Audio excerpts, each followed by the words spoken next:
میں نے سوچا شاید ہر لڑکی شادی والی دن ایسے ہی ڈری ہوئی ہوتی ہے، اس لیے زیادہ غور نہیں کیا۔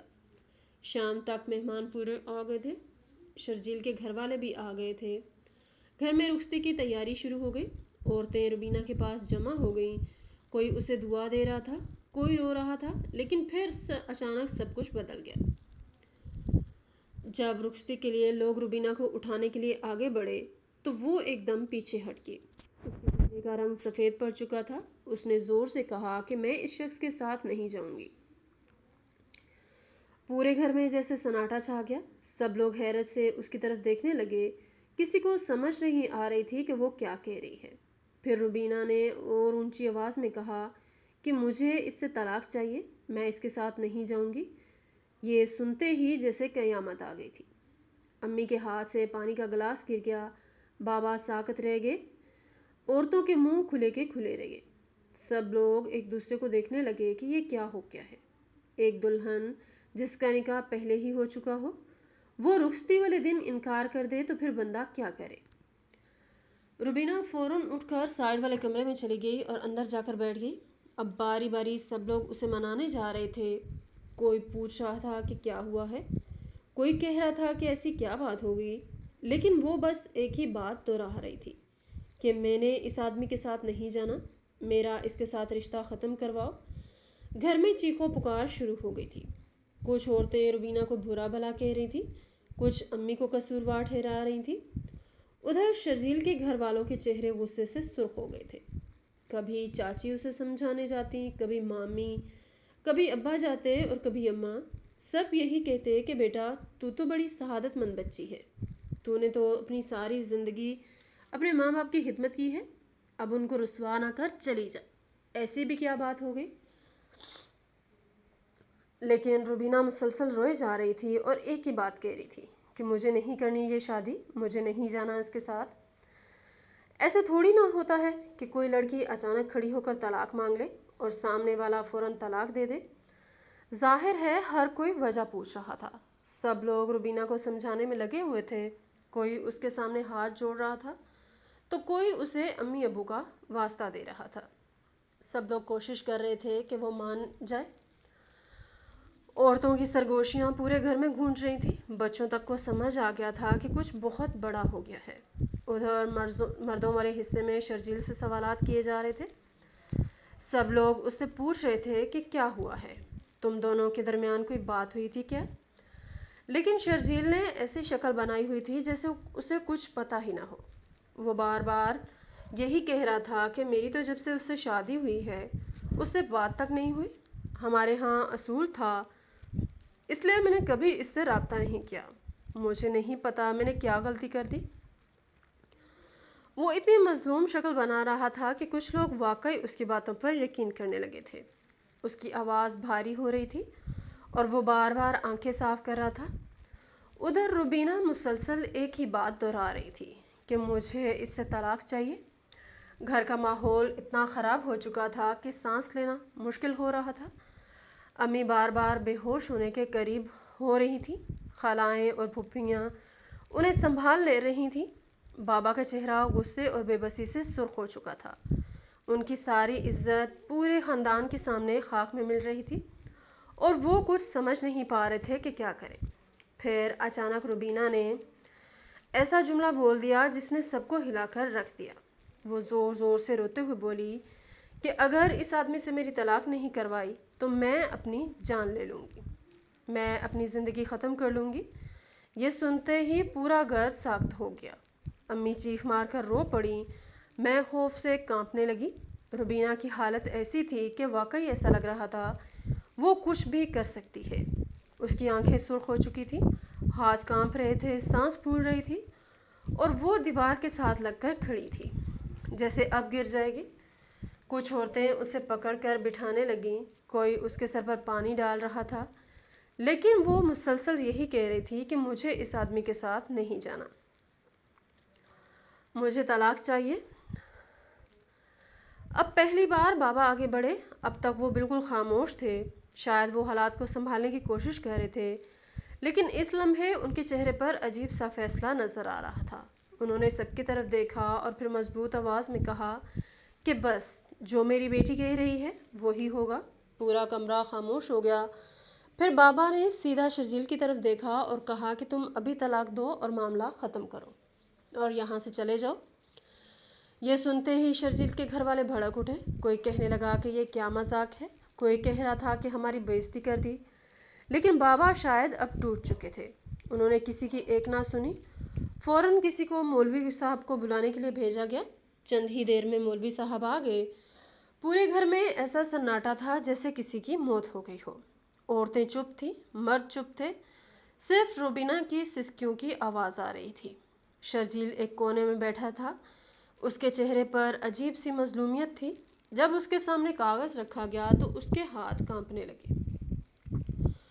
وہ واقعی رو رہا تھا اور اتنا رو رہا تھا کہ اس کی داڑھی تک بھیگ چکی تھی۔ وہ بار بار کہہ رہا تھا کہ میں نے کچھ نہیں کیا، مجھے سمجھ نہیں آ رہی میرے ساتھ یہ کیوں ہو رہا ہے۔ کچھ لوگ اسے تسلی دے رہے تھے، کچھ لوگ روبینہ کو کوس رہے تھے۔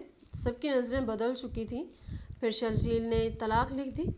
وہ لمحہ ایسا تھا جیسے پورے گھر پر قیامت ٹوٹ پڑی ہو۔ امی وہیں بیٹھ کر رونے لگیں۔ بابا نے چہرہ دوسری طرف پھیر لیا۔ میں ساکت کھڑی تھی۔ مجھے یقین ہی نہیں آ رہا تھا کہ یہ سب حقیقت میں ہو رہا ہے۔ پھر وہ وقت آ گیا جب بارات واپس چلی گئی، لیکن یہ وہ بارات نہیں تھی جو خوشی سے واپس جا رہی ہو۔ وہ لوگ خالی ہاتھ جا رہے تھے۔ نہ جہیز ملا، نہ سونے کا سیٹ، نہ اور کوئی سامان، یہاں تک کہ کھانا تک کھائے بغیر اٹھ کر چلے گئے۔ اور سچ پوچھے تو ایسے حالات میں کوئی کھانا کھاتا بھی کیسے؟ ان کے چہروں پر ذلت اور غصہ صاف نظر آ رہا تھا۔ عورتیں جاتے جاتے تنزیہ نظروں سے ہماری طرف دیکھ رہی تھیں۔ کچھ مرد غصے میں بڑبڑا رہے تھے۔ شرجیل سر جھکائے خاموشی سے باہر نکل گیا۔ اس کی بھیگی ہوئی داڑھی اور روتا ہوا چہرہ لوگوں کو مزید اس کے حق میں کر رہا تھا۔ جب بارات گھر سے نکل گئی تو ایسا لگا جیسے پورا گھر خالی ہو گیا، لیکن اصل طوفان تو اب شروع ہوا تھا۔ رشتہ دار آپس میں چیمگوئیاں کرنے لگے۔ ہر طرف صرف ایک ہی بات ہو رہی تھی کہ آخر ایسا کیا ہوا ہے۔ کوئی کہہ رہا تھا کہ ضرور اس لڑکی کو کوئی اور پسند آ گیا ہوگا، ورنہ کوئی لڑکی اپنی رخصتی والے دن ایسا نہیں کرتی۔ کوئی کہہ رہا تھا کہ اس کا دماغ خراب ہو گیا ہے۔ کچھ عورتیں تو سیدھا روبینہ کے کردار پر انگلی اٹھا رہی تھیں۔ وہ کہہ رہی تھیں کہ اتنی شریف بننے والی لڑکیاں ہی اندر سے خراب نکلتی ہیں۔ میں یہ سب سن رہی تھی اور میرا خون کھول رہا تھا، لیکن اس وقت کسی میں اتنی ہمت نہیں تھی کہ کسی کو جواب دے سکے۔ تھوڑی دیر بعد زیادہ تر رشتہ دار واپس چلے گئے۔ صرف قریبی خالہ اور پھپھو رہ گئی۔ گھر کا ماحول اب بھی بوجھل تھا۔ فرش پر جگہ جگہ برتن پڑے تھے، کرسیاں ادھر ادھر تھیں۔ کھانا ویسے ہی رکھا تھا، لیکن کسی میں ہمت نہیں تھی کہ کچھ کھا سکے۔ اور اب ہم سب صرف روبینہ کی طرف دیکھ رہے تھے۔ وہ ابھی بھی اسی کمرے میں بیٹھی تھی۔ اس کا دلہن والا دوپٹہ ایک طرف سرک چکا تھا، کاجل پھیل گیا تھا، چہرہ آنسو سے بھیگا ہوا تھا۔ لیکن اب ہر ایک کے ذہن میں صرف ایک ہی سوال تھا، آخر بات کیا ہے؟ بالآخر جب امی اور ابو بھی رونے لگے تو روبینہ نے خاموشی توڑی۔ اب تک وہ مسلسل خاموش بیٹھی تھی، لیکن شاید وہ بھی اندر سے ٹوٹ چکی تھی۔ اس کے ہاتھ بری طرح کانپ رہے تھے، آنکھیں سوج چکی تھیں اور آواز بار بار بھر آ رہی تھی۔ اس نے دھیرے سے کہنا شروع کیا کہ جب نکاح ہوا تھا تو 2 دن بعد میری نند نے مجھے شرجیل کا نمبر بھیجا تھا۔ میں نے زیادہ دھیان نہیں دیا کیونکہ مجھے لگا شوہر ہے، بات کرنا چاہتا ہو، لیکن اسی رات اس کا میسج آ گیا۔ روبینہ کچھ لمحے خاموش ہوئی، پھر بولی کہ پہلے پہل وہ بہت اچھے انداز میں بات کرتا تھا، مجھے لگتا تھا کہ واقعی اچھا انسان ہے، لیکن پھر اس کا رویہ بدلنے لگا۔ وہ بات بات پر ناراض ہونے لگا۔ کبھی کہتا کہ تم نے مجھے فوراً جواب کیوں نہیں دیا، کبھی کہتا تم مجھ سے محبت نہیں کرتی، کبھی بلا وجہ لڑائی شروع کر دیتا۔ ہم سب خاموشی سے اس کی بات سن رہے تھے۔ کمرے میں اتنا سناٹا تھا کہ صرف روبینہ کی بھاری آواز سنائی دے رہی تھی۔ وہ بولی کہ پہلے تو میں یہی سمجھتی رہی کہ شاید ہر مرد ایسا ہی ہوتا ہے، کبھی غصہ کبھی ناراضی، لیکن پھر وہ مجھے کنٹرول کرنے لگا۔ کہتا ادھر مت جانا، فلاں رشتہ دار کے گھر مت بیٹھنا، فون دیر سے کیوں اٹھایا، باہر کیوں گئی تھی، کس سے بات کری تھی۔ روبینہ کے آنسو مسلسل گر رہے تھے۔ اس کی کانپتی ہوئی آواز میں کہا کہ وہ ہر وقت مجھے خوف میں رکھتا تھا۔ کبھی کہتا مجھے مناؤ، کبھی کئی گھنٹے غائب رہتا، پھر واپس آ کر لڑائی شروع کر دیتا۔ میں سارا وقت ڈری رہتی تھی کہ پتہ نہیں اب کس بات پر ناراض ہو جائے۔ پھر اس نے سب سے بڑی بات بتائی۔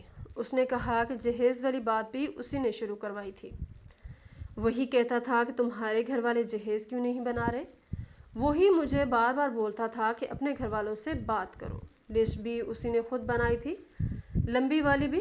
پھر بعد میں خود ہی کچھ چیزیں کم کر کے آپ لوگوں کے سامنے اچھا بننے لگا۔ بابا کا چہرہ غصے سے سرخ ہو گیا۔ امی حیرت سے روبینہ کو دیکھ رہی تھی۔ روبینہ نے کہا کہ سونے کا سیٹ بھی اسی نے لانے کے لیے کہا تھا۔ اس نے کہا تھا کہ ہمارے خاندان میں بہویں سونا لے کر آتی ہیں، اگر تم خالی ہاتھ آئیں تو میری بےعزتی ہوگی۔ مجھے اس وقت اپنی بہن پر اتنا ترس آ رہا تھا کہ میرا دل پھٹ رہا تھا۔ وہ 1 سال تک یہ سب کچھ اکیلے برداشت کرتی رہی تھی اور ہمیں کچھ پتہ ہی نہیں تھا۔ پھر روبینہ نے وہ بات بتائی جس نے سب کو ہلا کر رکھ دیا۔ اس نے روتے ہوئے کہا کہ میں نے یہ سوچ کر اس کو اپنی کچھ تصویریں بھیجی تھیں کہ چلو میرا شوہر ہے، ہمارا نکاح ہو چکا ہے۔ مجھے کیا پتا تھا کہ وہ انہی تصویروں سے مجھے بلیک میل کرے گا۔ یہ سنتے ہی امی کے منہ سے زور کی چیخ نکلی۔ بابا کی مٹھیاں بند ہو گئی۔ روبینہ بولی کہ اس نے مجھے دھمکی دی تھی کہ اگر تم نے شادی کے 1 مہینے بعد اپنے ماں باپ سے 10 لاکھ روپے کا مطالبہ نہیں کیا اور اپنے حصے کا مطالبہ نہیں کیا تو میں تمہاری تصویریں وائرل کر دوں گا۔ اس نے کہا تھا کہ میری عزت گئی بھاڑ میں، لیکن میں تمہیں بھی نہیں چھوڑوں گا۔ کمرے میں بیٹھے سب لوگ ساکت ہو گئے تھے۔ میرے جسم میں غصے سے کپکپی شروع ہو گئی تھی۔ مجھے یقین ہی نہیں آ رہا تھا کہ وہ شخص جو سب کے سامنے اتنا شریف بنتا تھا، وہ اندر سے اتنا گرا ہوا انسان نکلے گا۔ روبینہ مسلسل بولے جا رہی تھی۔ شاید وہ 1 سال کا درد ایک ہی بار میں نکال دینا چاہتی تھی۔ اس نے کہا کہ مجھے تو ایسا لگتا ہے وہ نفسیاتی تھا۔ کبھی بہت پیار سے بات کرتا، پھر اچانک گالیاں دینے لگتا، کبھی کہتا تم میری زندگی ہو، پھر اگلے ہی لمحے دھمکیاں دینے لگتا۔ ایسی باتیں کرتا تھا کہ میں گھبرا جاتی تھی۔ میں ہر وقت ڈر کے سائے میں رہتی تھی۔ اس نے روتے ہوئے کہا کہ میں نے کئی بار سوچا تھا کہ میں آپ لوگوں کو سب کچھ بتا دوں، لیکن ہمت نہیں ہوئی۔ مجھے لگتا تھا اگر میں نے کچھ کہا تو آپ لوگ ٹوٹ جائیں گے۔ پھر مجھے یہی سکھایا تھا کہ شوہر کی ہر بات برداشت کرو۔ میں ڈرتی رہی، خاموش رہی اور بات یہاں تک پہنچ گئی۔ پھر اس نے بابا کی طرف دیکھ کر کہا کہ امی ابو، آپ نے کبھی میرے اندر ہمت پیدا ہی نہیں ہونے دی، بس مجھے ہمیشہ کچن اور گھر میں رکھا، مجھے کبھی اپنی مرضی سے فیصلے کرنا نہیں سکھائے، اس لیے اپنی زندگی کا اتنا بڑا فیصلہ کرنے میں مجھے اتنا وقت لگ گیا کہ بات شادی والے دن تک پہنچ گئی، نہیں تو میں پہلے ہی آپ لوگوں کو بتا دیتی۔ یہ سن کر امی پھوٹ پھوٹ کر رونے لگی۔ ابا نے بھی نظریں جھکا لی۔ شاید پہلی بار انہیں احساس ہوا تھا کہ ایک فرمانبردار بیٹی ہمیشہ مضبوط نہیں ہوتی، کبھی کبھی وہ صرف ڈری ہوئی ہوتی ہے۔ روبینہ نے کہا کہ شاید میں اس انسان کے ساتھ شادی بھی کر لیتی اور اس کے ساتھ چلی بھی جاتی، لیکن اس کے بعد کیا ہوتا؟ میری پوری زندگی برباد ہو جاتی، میں ہر روز مرتی۔ اس لیے آخر میں نے بہت ہمت کر کے یہ قدم اٹھایا۔ یہ سنتے ہی خالہ نے اٹھ کر روبینہ کو گلے لگا لیا۔ پھپھو بھی رونے لگی۔ چاچی جو کچھ دیر پہلے اسے برا بلا کہہ رہی تھی، اب اس کے سر پر ہاتھ پھیر رہی تھی۔ جب سب لوگوں کو پتہ چلا کہ شرجیل روبینہ کو بلیک میل کر رہا تھا تو ماحول یکدم بدل گیا۔ جو لوگ کچھ دیر پہلے روبینہ پر انگلی اٹھا رہے تھے، اب وہی شرجیل کو برا بھلا کہنے لگے۔ بابا غصے سے کانپ رہے تھے۔ انہوں نے کہا کہ تم نے پہلے کیوں نہیں بتایا؟ اس کو اتنی آسانی سے جانے نہیں دینا تھا۔ میں تو اس کو پولیس کے حوالے کرتا، 2-4 تھپڑ لگاتا۔ اس کی جرأت کیسی ہوئی میری بیٹی کو اتنا ذلیل کرنے کی؟ پھپھو فوراً بولی کہ بالکل ٹھیک کہہ رہے ہو، ایسے لوگوں کو چھوڑنا نہیں چاہیے۔ خالہ نے بھی غصے سے کہا کہ ہماری بیٹی کے ساتھ ایسے کرنے والا وہ ہوتا کون ہے؟ اچھا ہوا دفع ہو گیا۔ چاچی جو پہلے مسلسل روبینہ کو سمجھا رہی تھی، اب کہنے لگی کہ اللہ نے وقت پر اس لڑکی کو عقل دے دی، ورنہ پوری زندگی برباد ہو جاتی۔ مجھے بھی اتنا غصہ آ رہا تھا کہ میرا دل کر رہا تھا ابھی جاؤں اور اس شرجیل کا منہ توڑ دوں۔ میں نے روبینہ کا ہاتھ پکڑ کر کہا کہ آپی، آپ کو پہلے بتا دینا چاہیے تھا، میں کوئی چیز اٹھا کر اس کے منہ پر دے مارتی۔ اس نے میری بہن کے ساتھ یہ سب کیسے کیا؟ روبینہ پہلی بار ہلکا سا مسکرائی، لیکن اس کی آنکھوں میں ابھی بھی درد تھا۔ اس رات ہم سب اس کے ساتھ بیٹھے رہے۔ امی بار بار اسے اپنے سینے سے لگاتی رہیں، بابا اس کے سر پر ہاتھ پھیرتے رہے، اور پہلی بار مجھے لگا کہ میری بہن واقعی بہت بہادر ہے، کیونکہ ہر لڑکی میں اتنی ہمت نہیں ہوتی کہ پورے معاشرے کے سامنے کھڑے ہو کر غلط انسان کو ٹھکرا دے۔ اگلے چند دن ہمارے لیے بہت مشکل تھے۔ محلے میں باتیں ہو رہی تھی، کچھ لوگ اب بھی الٹی سیدھی باتیں کرتے تھے، لیکن اب ہمیں فرق نہیں پڑتا تھا، کیونکہ ہمیں حقیقت پتہ چل چکی تھی۔ بابا نے جہیز کا زیادہ تر سامان واپس کر دیا، کچھ چیزیں قرضے اتارنے میں بیچ دی گئیں۔ امی کا زیور تو واپس نہیں آ سکا، لیکن امی ہمیشہ یہی کہتی تھی کہ زیور دوبارہ بن جائے گا، لیکن اگر بیٹی کی زندگی خراب ہو جاتی تو وہ واپس نہیں آتی۔ وقت گزرتا گیا۔ شروع میں روبینہ بہت خاموش رہتی تھی، اکثر ڈر جاتی، اگر فون پر کسی مرد کی اونچی آواز سن لیتی تو گھبرا جاتی، لیکن پھر وہ دھیرے دھیرے سنبھلنے لگی۔ امی نے پہلی بار اسے گھر کے کاموں سے ہٹا کر اپنے لیے جینے دیا۔ بابا اسے باہر لے جانے لگے، کبھی بازار، کبھی رشتہ داروں کے گھر۔ وہ اب پہلے جیسی ڈری ہوئی لڑکی نہیں رہی تھی۔ اب اس واقعے کو 2 سال بیت چکے تھے، لیکن ابھی تک روبینہ کی شادی نہیں کرتی۔ جب بھی کوئی رشتہ آتا وہ صاف کہہ دیتی کہ مجھے شادی نہیں کرتی۔ کبھی کبھی اس کی آنکھوں میں اب بھی وہی خوف نظر آتا، جیسے اسے مردوں پر یقین نہ رہا ہو۔ لیکن بابا ہمیشہ اسے سمجھاتے، وہ کہتے ہیں کہ ہر انسان ایک جیسا نہیں ہوتا، ہر مرد شرجیل جیسا نہیں ہوتا۔ اللہ نے چاہا تو میں اپنی بیٹے کے لیے بہت اچھا رشتہ تلاش کروں گا، اور سچ کہوں تو ہمیں بھی امید ہے کہ ایک دن ضرور کوئی ایسا انسان آئے گا جو روبینہ کو عزت دے گا، اسے خوف نہیں دے گا، اسے بلیک میل نہیں کرے گا، بلکہ اسے وہ سکون دے گا جس کی وہ حقدار ہے، کیونکہ میری بہن نے پوری زندگی دوسروں کے لیے گزاری ہے۔